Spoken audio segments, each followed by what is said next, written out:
Validra says, your R sound is very native. Please teach me how to pronounce it. First, I should say thank you very much. I really appreciate that. Now, it's not a surprise, though, right? Every native speaker who speaks a language as their first language should say all the sounds natively, right? Including the R sound if we're talking about English. So, thank you, although it would be surprising if it weren't true, right? But I see your point. Now, let's talk about the R sound.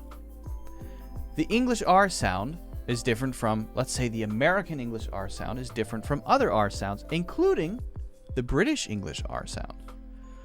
The British English R sound is more flat, often, than the American one. It's more like which is different from the American R sound, which is frosty, frosty, frosty. Forthcoming, forthcoming, right?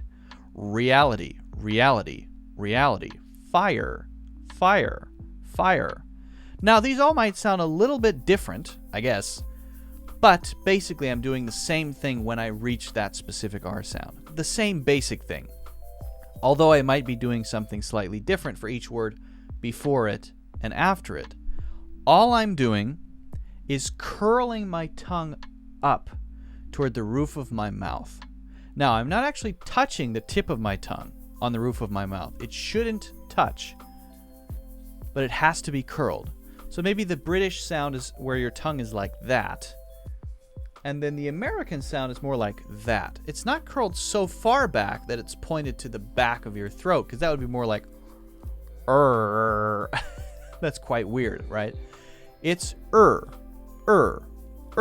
Now notice also that my mouth is a certain shape. I don't have my mouth totally open wide like this. That sounds weird. That sounds very strange, right? That's not the R sound. It's also not so small and narrow that it sounds like this. That also sounds strange.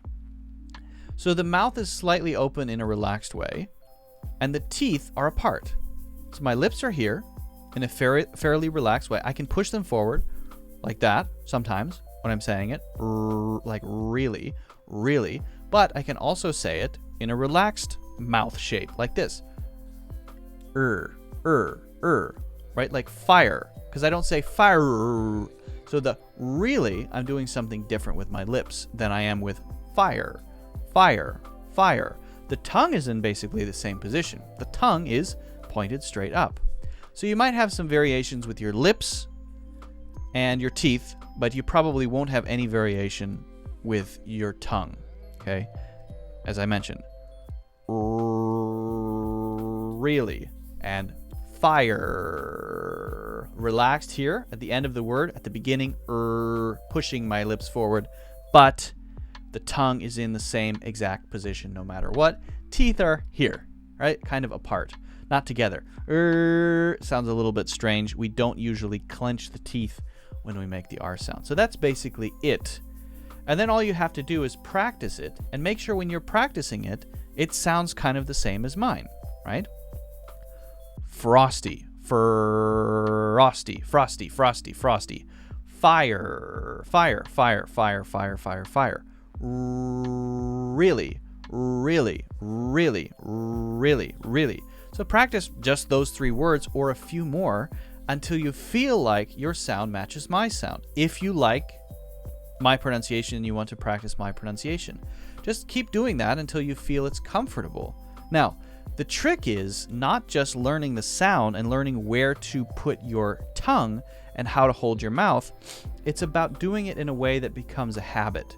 One of the problems is people learn pronunciation. They learn how to say and then when they're speaking about something, when they're talking about something, they're thinking about so many other things, the grammar and the pronunciation of other words and the idioms they want to use, or whatever it may be, the meaning that they want to express, and then they will then replace the sound with something else, something that they don't want to say, that doesn't sound right.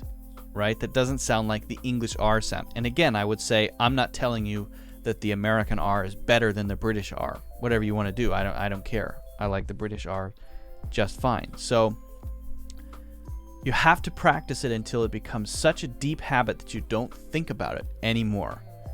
If you don't think about it and it comes out correctly, naturally, you are in good shape. Anything pronunciation related must become a habit. You shouldn't be thinking about pronunciation in any way, not even slightly. And if you are, then you haven't practiced it enough. Okay?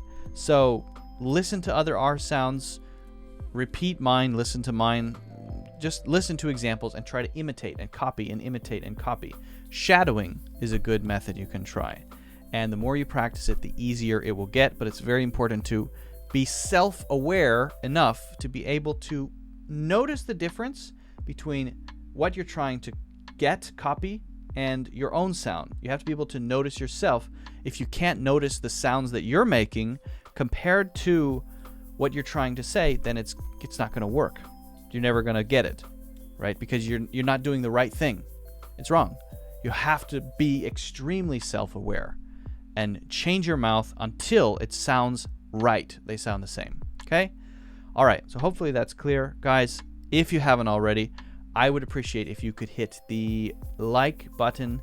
Make sure you subscribe so that you can see future videos, and also check out my full English courses, especially pronunciation courses. I have 2 pronunciation courses right now available on my website. Each of them is 3 hours long. One focuses on basic sounds. I would strongly recommend it. The other focuses on flowing from one word to the next so that the whole sentence sounds very natural. So check out those courses in the link in the description, and let me know if you have any questions in the comments.